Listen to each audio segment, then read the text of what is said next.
Hey, everybody. We're here today to talk to you about the blockbuster event of the summer, and that is Venom War. That's right. Not Absolute Carnage, not King in Black, not Venomverse, not Death of Venomverse, not Extreme Venomverse, not Into the Venomverse. No, this is Venom War. They're going to fight. It's going to be real slimy, just symbiotes just everywhere. Uh-oh. Look out. It's a yep. And there's don't worry, there's a lot of tie-ins. So if you're like, only one book to spend my money on. Nope. There's several mini series that will be spinning out of this. You know, all I'm sure amazing quality. I can't stand this shit anymore. I hope this actually is the death of the Venomverse. I hope they actually can get down to maybe like just a handful of symbiotes again. I think that would be pretty epic. Okay. Why are you making me look stupid right now, man? This is fucking bullshit. Why are you making me look? Hey guys, welcome to the Cosmic Panel, where today we're going to be discussing our weekly polls for the month of. I don't have the month on hand. Wait. The month? You know the month. You just don't know the date. What are I'm you talking stupid. about? Hey guys, welcome to the Cosmic Panel, where today we're going to be discussing our polls for August 7th. But before we do, wanted to give a quick shout out to Comic Universe. Located at 446 McDade Boulevard. They have an awesome collection of back issues, current comics, and keys. Definitely go and check them out. And if you go and see that comic shop, go and say hi to Mike and Mike. They're really awesome guys, and we're lucky to have them sponsor us. As always, guys, don't forget to comment below what you guys are excited to pull this week. Like, subscribe, all that good stuff. And without further ado, let's get into the video. Lucas, what is your first pull for this week? My first pull for this week is The Avengers number 17. I like the little tie-in that we had with Blunt Hunt for the Avengers book. It was pretty fun. But now, interestingly enough, we have Valerio Schiti joining in as the series artist, which is really cool. But also on top of that, we have Storm joining the Avengers team, and I believe this is her first time ever joining an Avengers team. To be honest, um, this is wild. This is going to be a very interesting shakeup, especially because she has a lot of history with a lot of characters on this roster, whether it be Thor or whether it be T'Challa. I'm very excited to see how she's going to be interacting with different characters. And plus, I mean, I'm always down for more female representation on the Avengers team. I like an eclectic variety, and this so far seems like a huge step forward for the group in general. Yeah, I mean, um, my original complaint with this Avengers book was the roster. Like, I thought it wasn't weird enough. So hopefully they start introducing, other members, keeping it fresh. I'm curious to see what this next arc will hold besides just Storm joining. Like, um, there's some threats that they've hinted at since the beginning of the book that I'm hoping they can get around to now. Yeah, I mean they we have Hyperion in the near future. But other than that, we don't necessarily know exactly what's going to be coming against us. We have like some inkling of Doctor Doom stuff, but yeah, no, I'm really excited to see where this is going to go. Jed McKay does really well with individual characters, in my opinion, and so I'm really excited to see what deep cuts he probably pulls from Storm's backstory. Yeah, most definitely. I'll be very interested, and I'm happy to see Valerio on another book Yeah, on interiors specifically. I was worried he wasn't going to be on a book for a minute, but I'm glad that he immediately picked up work, which is nice. Avengers would be perfect for him. I hope he can stick on it for a while. Yeah, no, honestly, yeah, no, it really is the perfect book for him, I think, because I mean, he's already shown his ability to draw basically everyone in gods. The first issue showed that enough as it Yeah. was. So, so like, Hmm. this is just him basically flexing more of his artistic muscles. And, yeah, no, I'm excited. Yeah. But Elias, what's your first pick? My first pick for this week is going to be Spider-Man Black Suit and Blood #1. Another edition, another mini series in the Black, White, and Blood series. Um, Funnily enough, same amount of syllables. Black Suit and Blood does cover all three of those colors. And this is going to be a really fun first issue because there are a lot of creators that I enjoy doing short stories in this book. Um, Everybody wants their shot at Spidey, but the last few Black, White, and Blood books have been a very strong vehicle for creators to get some great ideas out without worrying about continuity or repercussions, anything like that. So we got a cool JMD Mateus and Elena Casagrande team up on one of these stories, which is a unlikely but very cool duo. We got J. Michael Straczynski making a return as well with artist Sumit Kumar. And then we have a fully written and drawn story by Dustin Nagayan. So I'm really excited about that one. That's really cool. But yeah, this is a very fun concept and definitely something that Spidey readers will be able to jump into and enjoy. Yeah, no, it looks sick. It looks to be fun and celebrating 40 years of the black suit, which is wild statement to think about. That it's been 40 years since he got his costume. But I will say, the Mr. Garson variant is crazy. I really like that variant. Oh, I didn't see that one. Yeah, it's really cool. I like it. I don't think Dustin's drawn.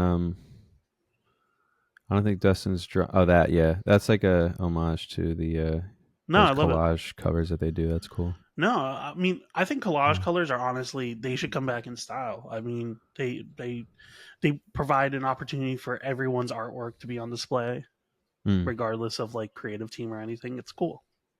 true. But yeah, I don't think Dustin's ever drawn Spidey before. I'm pretty excited to see his style on Spidey. Yeah, should be fun.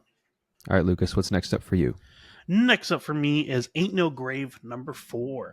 Um, this series is really good. Scotty Young and Jorge Corona are amazing as a duo. This is an Image Comics book, so unsurprisingly, very good. But basically, Ain't No Grave is about this older Western cowgirl who basically was known as like a mercenary and like all these like the worst of the worst. Basically, she settled down, had a family, and then realizes that she has tuberculosis, which is a death sentence in that time frame of like the old west. So what she decides to do is go to hell and kill death. Your average typical response to stuff. So she's now going through the quote unquote 5 stages of grief. Every issue's based off of one of those stages. And last issue was I really liked it. It was bartering, and it was all in a casino, and it was. But yeah, no, this series has been sick. The art is really good. The writing is really stellar. And I'm really excited to see where it's going to go. It probably is going to end with her dying. I mean, I think that would be make the most sense, especially with acceptance being the last step. But um, it's really fun, and I like that she isn't portrayed as like a good person necessarily, because even her daughter's like, please, like, stay here, like, use what little time you have with us instead of trying to go after death, because then you'll be wasting the time that you have left. And she's just, I guess, being a little bit too selfish with that and deciding to still try to do it her way. Word. Yeah, I'm glad to hear this is a good book. Very strong creative team, of course, and glad that Image is not slowing down. Yeah, no, definitely not. Anyway, Elias, what is next up for you? Next up for me is going to be Uncanny X-Men #1. This is a very cool creative team. This is Gail Simone and David Marquez working on the X-Men together. Now, David is one of my favorite modern Marvel artists. I think he's just super clean, super crisp, really, really great stuff. And I'm happy to see him back on an ongoing. How long that will last, I don't know. Hopefully, at least the first full arc. But yeah, this is a team that is largely the X-Men 97 lineup. So this will appease classic X-Men fans, whereas the X-Men book, Adjectiveless, is a bit more of a motley crew. So we got Rogue, Gambit, Jubilee, Wolverine, and Nightcrawler. Some classic action, some classic grouping here. And yeah, I'm excited to get into this one. I think they'll have some new characters for them to go up against. X-Men already established some new X-Men adjacent enemies. So yeah, I'm curious to see what they got in this one. This is a really stellar creative team, and this will be, I think, Gail Simone's first time writing a mutant ongoing. And yeah, look at that. The collage cover is indeed making a comeback. I like it. I'm honestly completely down for a collage cover. I think that's pretty cool. But I will say he's confirmed for the first full arc, and then it's going to switch over to someone else. We have up to like issue 6 confirmed, but he's going to do the first 5. Um, but I really like this lineup. Honestly, it's a very classic lineup. I feel, which is good, Mm-hmm. especially when you consider that like the main X Men book, the just X Men, is like a kind of weird group. This is kind of a nice fallback for people who don't necessarily want to see that lineup and want to see a more of a classic lineup. Yeah. And bringing back the Uncanny X Men name is always a win in my book. Yeah, this is an interesting, time to have so many different X-Men books with different adjectives and everything. But I hope that this doesn't just cater to nostalgia, because that's kind of what the lineup gives me. So I'm hoping that they have some grander plans for where this can go. Yeah. All right, Lucas, what's next up? Next up for me is the Boy Wonder #4. This series, I really went into this thinking that it was going to be okay, maybe, but man, is it strong! Written and drawn by Juniba, this series has been wonderful. A really good exploration of like the early months of Damien being Robin, of him having to fight his own internal demons and figuring out how to best live without following the rules of Ra's al Ghul. It's really interesting. It's really cool because every issue has been exploring him with a different Robin. So the first one we got him with Nightwing and Barbara. The second one we had him and Red Hood, which was a really unique issue. Then we had him and Tim Drake. And every time he's realizing that these people are not just like the perfect sons that Batman wants or something like that, because that's what he keeps thinking. He thinks that like, oh, Batman, my father, is just taking me because it's his duty, but not. He already has like 3 sons at home. Like he doesn't need another. So it's really interesting. It's a really unique take on that. Plus, the art style is like very fairy tale esque. The narration's very fairy tale esque.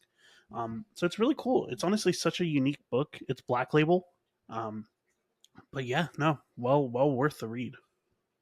Very cool. Yeah, I didn't know what to expect from the previews. I just kind of thought it was going to be an artsy Robin book, like just kind of an art master class, nothing crazy. But yeah, I'm glad it's good. It definitely wasn't a huge seller at first, but I'm glad that it turned out to be strong. Yeah. What's next up for you, Elias? Next up for me is going to be Doctor Strange number 18. What a fun last issue. Truly just, yet another Jed deep pull, bringing the god of dogs into the fray to ward off and defeat Doctor Strange's brother. Crazy Bats fucking summoned him. Great Bats issue. Bats yet again being fucking awesome. being the good boy he is. Yeah. But yeah, Victor Strange is vanquished from Stephen's body, and I'm not sure what will become of him at this point. Baron Mordo obviously was helping, only so he could be the one to vanquish Strange at the end of the day. Very fitting. Um, yeah, so that was fun. But yeah, good conclusion, I would say, to the Blood Hunt arc, Blood Hunt tie-in, but also a good conclusion to, the Victor Strange foreshadowing that they set up a long time ago. Yeah, very fun issue. Great Pascal Ferry art once again. And now issue 18, we're going to see what the future holds for Stephen. This is the last issue of this volume, which is a shame. But I'm sure they'll be back soon enough. But yeah, this has been a really fun run. I hope they have some good setups here. Yeah, I mean, to be fair, with the amount of books McKay was juggling, I was surprised he was hanging on to that many books at all and not like losing himself. I so mean, it's surprising that though that Doctor Strange and Bloodhunt will be ending at the same time. Um, this volume of Moon Knight's gonna, I guess, wrap up soon and head right into the other one. But yeah, it's interesting what he's been able to pull off. yeah, no, definitely excited to see what's going to happen. I'm hoping that this issue tackles some of the Doctor Doom stuff, because last we saw in Bloodhunt, he had to make Doom the Sorcerer Supreme in order for Doom to be able to save, the world. Yeah, Um, so hopefully we'll Plus, deal with those ramifications a bit and get some more background on that. yeah. Lucas, book, what is it? Public domain number 7. This book, great, great book. Last issue was really interesting. It was actually really unique because now that they have the rights to the character, they have the rights to the comic character. We see three sides of the situation, which is really interesting. We see the guy who's basically the Stan. I guess the Stan Lee of like their of that universe, the one who's like making money from the movies and everything. Kind of be like, well, I don't need him. He wasn't that great of a creative force. I can make the comic myself. And he's like trying to make it, and everyone's like, this actually sucks. Like you need someone to like really carry you need a co-writer, and so it's him being like, I don't want a co-writer, like, and stuff like that. And then we have the father in the main book basically, um, with Sid kind of coming to terms with the fact that like his sons are have like different ideas than him, that his sons have like want to do new and interesting stuff that doesn't necessarily fall in line with how domain the character used to be. And then we have him basically going to his old editor and being like, I need you to be the mediator between all three of us because like we all have ideas, but we need someone to like keep us on track. And so it's really interesting to see what's going to happen because right now we kind of have Jerry, the Stanley equivalent, and then we have Sid, who is the Jack Kirby equivalent, and then we have his two sons, and they're all kind of like trying to make their own story. And awesome realization, the comic that they're making in the book is actually going to be released as a legit comic. So really cool. I'm not gonna lie. Was pretty surprised by that announcement at the end of the issue. I was like, oh shit, okay, cool. So uh, Chip is busy. He's a busy man. Yeah, I'm really glad that they have the ability to do that. They have the resources to do that because that is really, really cool. And I love this synopsis too. It won an Eisner for best new series, so I'm not surprised necessarily that they're putting all their eggs in this basket, but I'm glad Yeah. they're committing to it. You know. Mm-hmm. I love the synopsis though. Move over, Jim Lee. Get out of here, Ryan Stegman. This issue features the first appearance of the world's hottest comic artist, Teddy Crank. Prepare to get cranked. TM. Don't forget the TM. That's good. But yeah, that's the new artist that like joined, and he's like a very hipster. He's straight up. He's supposed to be like a Tom King esque co-writer. That's like the joke is that like he's like all like artsy and shit, and like so so the other guy's just like, what? Jerry's like, oh no, I can do it myself. I built this company with my own hands. So it's really interesting. It's fun. But yeah, Elias, what is your next pick? Next up for me is Spider-Man Reign 2, number 2. I was really blown away by the first issue. It immediately answered and dealt with some issues that the first series left us and just got right into the thick of things. My biggest issue, and I think I said this before, but my biggest issue with the first series was really just the art. But man, has Care Andrews come a long way. I think also the inking is definitely helping, but he might be doing that himself too. But either way, this is just a really fun dystopian Spider-Man universe that we're getting more info on. Kingpin is back in full effect. If you guys read the first series, he was this basically empty husk that the mayor would parade around and tease like once a year when he let him out of his cell. And then at the very beginning of our first issue, last issue, Kingpin kills the mayor. He had broken out of his cell once the explosion had hit the roof. And yeah, this is a really fun continuation. Kingpin is ready to do some damage on Spidey. Spidey is still, suffering his delusions, his dreams, his visions of MJ and the other people that he failed. But yeah, he still seems to really be able to take a beating. I am curious to get more answers about that, like how his physique is still, Holding up. yeah, holding up, how it's able to take this beating. But basically, what we can tell is that Black Cat's kid um, broke Peter out of this holding cell where he was kind of just being subjected to like VR. But you see how withered and terrible shape he's in. So I'm really curious to see if we get some more explanation about that. Why does she It's look got to so be small like in the this cover? crazy version of. She's very small. Okay. Yeah, this is the daughter. Yeah, she's super small. She's got to be really young. But yeah, I'm curious to see. Maybe this was like a more powerful spider in this universe. To make him so Double dose strong. of radiation. Yeah, no, It went literally, 2 times through the radiation machine. gotta be something. But yeah, I was very impressed by this first issue. They got a lot in. It was a large issue, and the last page reveal was Kingpin coming to Miles and being like, "You got to stop Peter." So I'm curious to see what this Miles is all about. Yeah. Um. Question: do you think that the new Black Cat is going to be Peter's daughter or something along those reveal like lines? Because if I was writing the Um, story, that feels like almost an obvious twist. right. I think they realized that it was too obvious. Because she like she like kissed him to like kind of jolt him to like wake him up out of the VR thing that he was in, and she was like, "Mom would be jealous." So I think no. I, okay, okay, I'm gonna go with no. That's not his daughter. okay. Well, Peter didn't consent to that, so I'm gonna take it as Peter didn't willingly kiss like a 14-year-old or 13-year-old. No, no, no, no. He didn't. But no, I don't think that's his daughter. I don't Okay, think they're. I don't yeah, think they're going that route. Is my point. Because they show how much he dedicated his life to MJ, basically through these visions and through all this stuff. So, fair.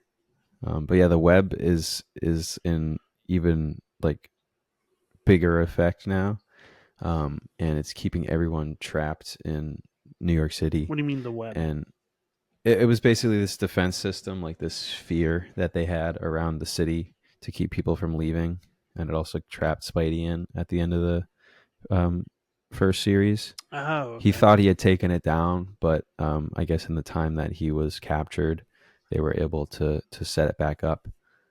And it appears that like outside of New York, everything's gone to complete shit. Like there's just piles of dead bodies like right outside the border, right outside the web. Damn. So yeah, I'm curious to get more explanation on that too. And what the rest of the world is like, probably outside. Yeah, it's definitely a very dark storyline. Yeah, But yeah, I've been digging it. All right, Lucas, that brings us to your top pick for this week, and what would that be? it's gonna be a number one. The Power Fantasy number one.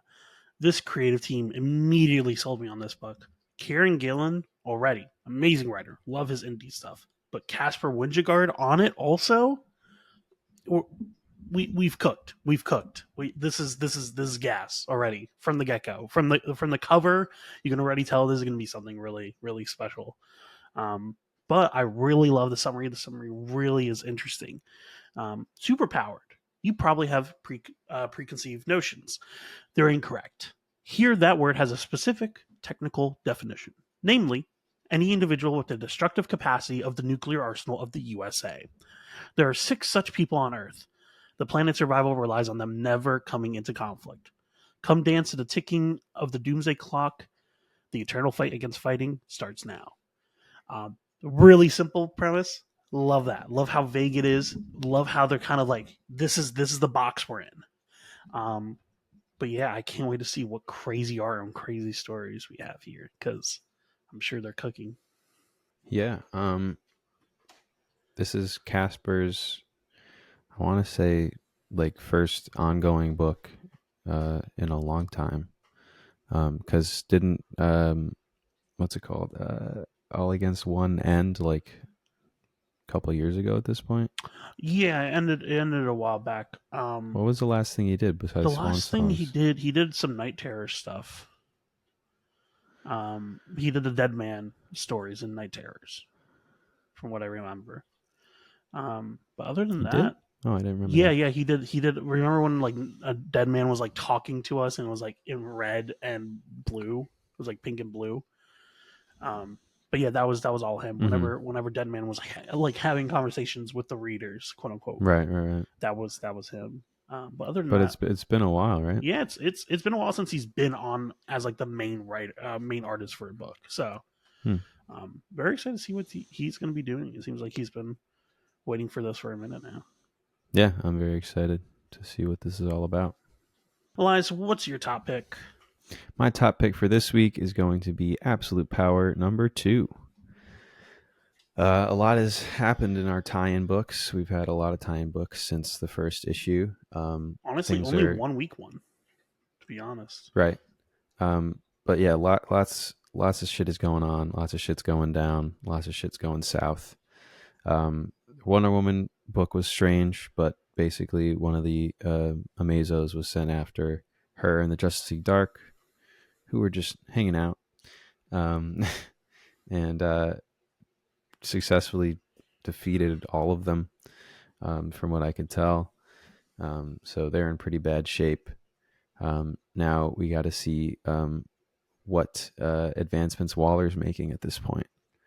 There's a mysterious figure on the cover of this issue who's going to be joining the Trinity of Evil, and they're going to reveal that in this issue. I'm definitely excited to find out more about that and to see what chance these heroes have, because right now things are looking pretty grim. Yeah, and apparently this event is going to lead right into the absolute universe. So I'm definitely interested to see how that's going to be set up. As we saw Yeah, I said, don't understand that. so from what they've explained to us in broad terms, it is a universe built out of the energy from the Omega beams. Darkseid's like Omega energy, and so it's an alternate universe where like it's It's missing a so it's key. Darkseid's fan fiction.